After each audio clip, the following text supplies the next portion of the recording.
My name is Marcus, and just like you, I was a slave. But then I chose to open my eyes, to take back my freedom, and decide who I wanted to be.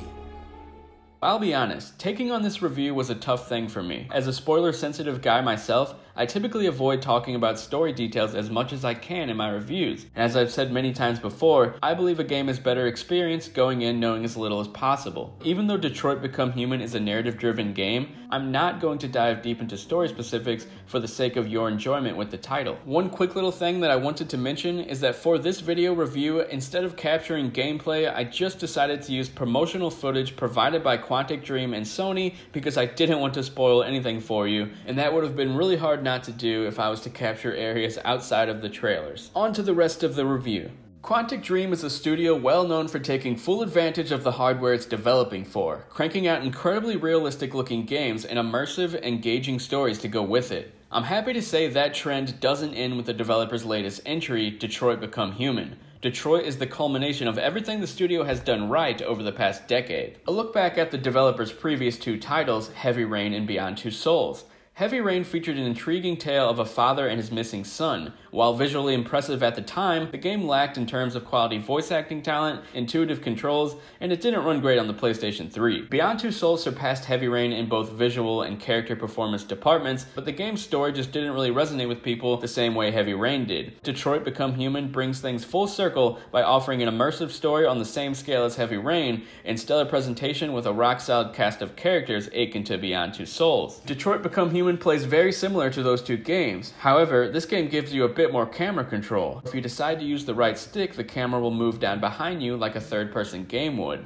Being an interactive drama, I believe this is the most suitable outcome for this style of game. And while I'm on the topic of controls, I must say I love that Detroit includes fun and fluid ways to use the DualShock 4's touchpad. Very few games have ever used it, which begs the question why Sony ever even decided to put it on the controller if they weren't going to have its first-party studios utilize it outside of it being just a normal button. Aside from that, my only gripe involving the control scheme is that you use the right stick to control the camera as well as interacting with things in the world. As you can imagine, this causes you to do things that you don't want to do. Sometimes I would even try to spin the camera around and I would accidentally open a door or pick something up. It wasn't extremely tedious, but it's worth a mention nonetheless. As I hinted at before, the game is absolutely stunning. I was constantly amazed at what the studio was able to accomplish. There were even moments throughout the game where I actually thought I was looking at a real-life video, but it turned out to be in-game gameplay. And it almost goes without saying that the character models are damn near lifelike. Some areas do look more detailed than others.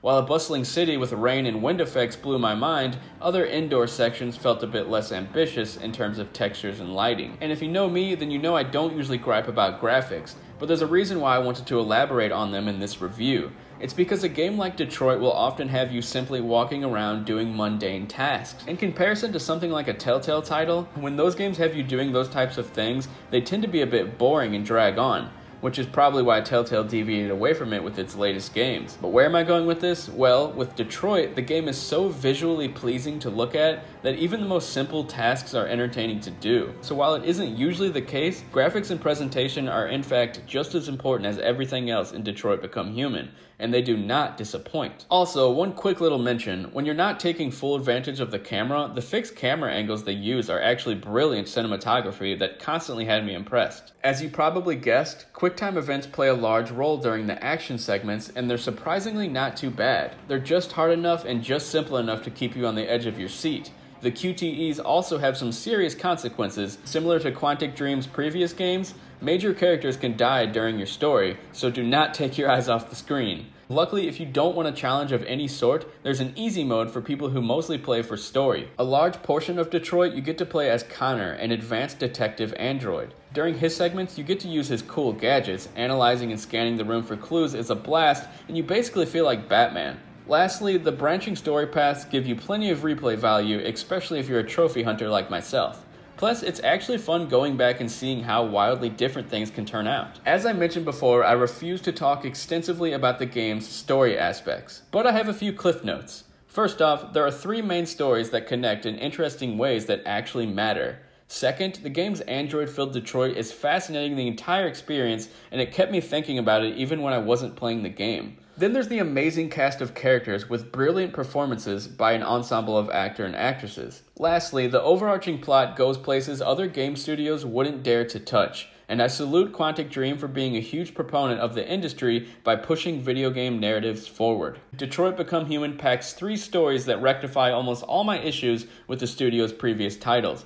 With an unforgettable world, an awesome cast of characters, jaw-dropping visuals, amazing acting performances, and the most fluid gameplay we've seen from Quantic Dream, it is easily another must-own PlayStation 4 exclusive.